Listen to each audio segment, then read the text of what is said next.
इतिहास रच दिया है देश के लिए। उन्होंने कांस्य पदक पेरिस में जीता है जूडो के लिए। इस वक़्त हम उनके घर पर मौजूद हैं, उनके परिवार के लोग हमारे साथ बातचीत करने के लिए मौजूद हैं। कितने उत्साहित और खुशी है, क्या कहना चाहेंगे? जानने की कोशिश करते हैं। उनके बड़े भाई हमारे साथ मौजूद हैं, ये उनके साथ प्रैक्टिस करते थे। आपके भाई ने कांस्य पदक जीता है जूडो में, क्या कहना चाहेंगे?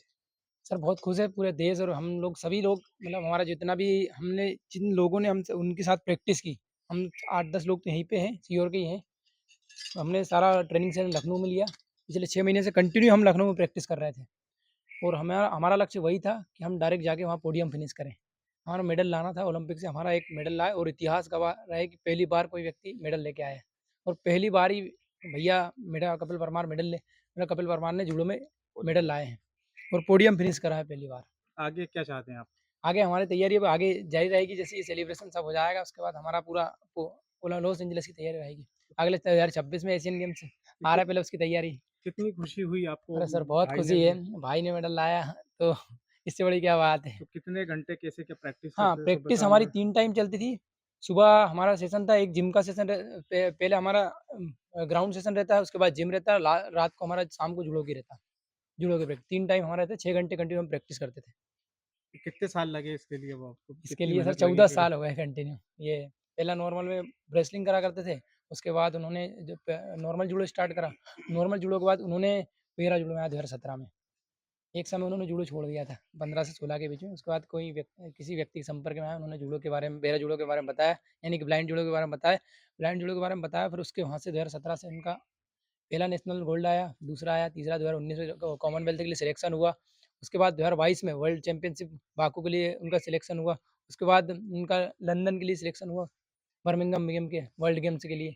उसके बाद 2023 में एशियन गेम्स के बाद जो नई पहचान बनी, जैसे आपने भी डाला था उसका, और फिर 2024 में आज ऐसे-ऐसे उन्होंने अभी तक 14 इंटरनेशनल खेले, ओलंपिक को मिला ले 15 इंटरनेशनल है, जिसमें उनके 13 में मेडल है कंटिन्यू। उनकी मम्मी हमारे साथ मौजूद हैं। क्या कहना चाहेंगे? आपके बेटे ने इतिहास रच दिया, पूरे देश में नाम हो रहा है। सर मेरे बेटे ने इतिहास रचा, मैं बहुत खुश हूँ मतलब उसके लिए। और भी आगे जाके अभी मेडल नहीं लाया तो फिर भी तो गोल्ड की आपकी कमी बात हुई है। उससे गोल्ड जीतने के की बाद? कमी है अभी तो सर ये। बात हुई आपकी उस बेटे से? हाँ, हुई नहीं सर। बात कितनी बिल्कुल। खुशी हो रही है और क्या चाहती हैं आप? बहुत कितनी बहुत ज़्यादा खुशी है कि मम्मी काम करना बिल्कुल बंद कर दो। जो चाहिए था वो मिल गया। जो तुम्हें चाहिए था वो मिल गया। और आगे के लिए अपना मतलब सेहत का ख्याल रखो। मैं तो जो है ही सरी, पर अपना ध्यान रखो। मैं बीमार जब से बीमार पड़ गई थी सर मैं।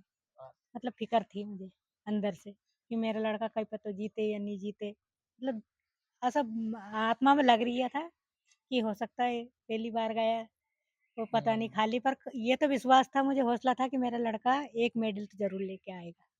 उनकी चाची हमारे साथ मौजूद हैं, आप क्या कहना चाहेंगी? सर, मैं तो उन्हें बचपन से उनकी जो प्रैक्टिस देखती थी, तब से ऐसे मैं उनको कपिल देव बोलती थी कि कपिल देव हैं।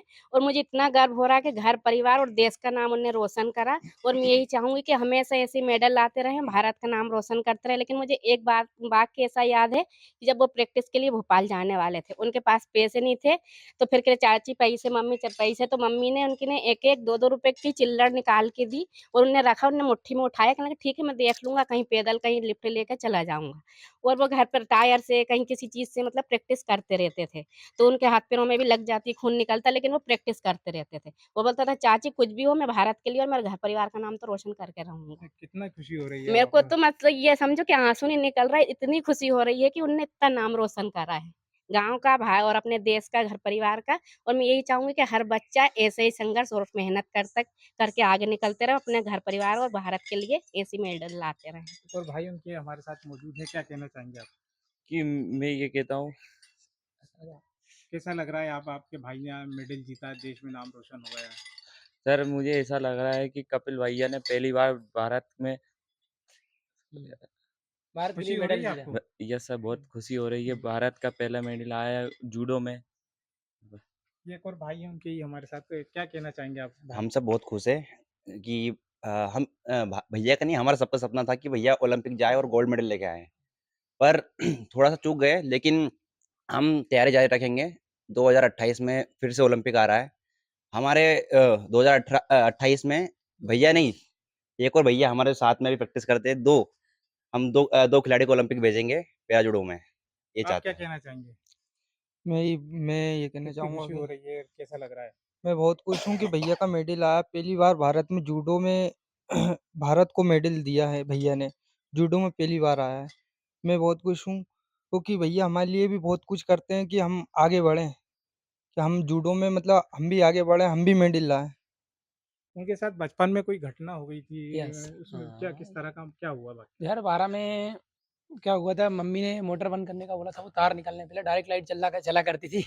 वो लाइट खींचने में उस समय का ये हाथ से पूरी लाइट पकड़ ली, तरंग का करंट और पानी था, पानी में हाथ डायरेक्ट पूरा डोरी डोरी को ऊपर से नीचे करा, करंट लग गया। उसे बेहोश हो गए, वहाँ से मुँह से पसूखड़ आने लगे और तुरंत रेफर करना पड़ा सिविल आँखें हॉस्पिटल। कमज़ोर हो गई थी। सिविल हाँ, हॉस्पिटल के बाद चिरायु हुई, चिरायु के बाद उन्होंने बोला कि तभी इसकी से आँखें मतलब ब्लाइंडनेस चली ब्लाइंडनेस आने लगी उसके धीरे-धीरे। बाद भी हाँ, उन्होंने उसी समय 40% ब्लाइंड हो गए थे वो। 40% ब्लाइंड हो गए, लेकिन धीरे-धीरे 2016 तक उनका 80% तक ब्लाइंड हो गए। ये आँखों से देखने जैसे चश्मे निकालने के बाद खत्म, बिल्कुल। फिर नहीं भी दिखता। मेहनत जारी रखी और सर सर आज मेहनत तो सफलता करना हासिल पड़ेगा की। आपको, यदि मेहनत आपने और सपना बड़ा है संघर्ष तो बहुत मेहनत तो करा। आपको छोड़नी, यदि मेहनत छोड़ी तो काम खत्म। पापा क्या करते हैं आपके? पापा मेरे सबसे पहले मज़दूरी करते थे, फिर हम्माली करी, हम्माली के बाद उन्होंने टैक्सी ड्राइव करी, इन 3-4 अब आगे क्या गाय का। चाहते हैं भाई के किस भाई से हमारा जो सपना था वो तो सर पूरा हो गया, अब सरकार जो भी देगी अब सरकार देगी सर। आगे का पूरा सपना सरकार के ऊपर डिपेंड है। ये कपिल परमार के परिवार के लोग थे जो काफ़ी उत्साहित और खुश हैं। नवेद जाफ़री, एमपी तक, सीहोर।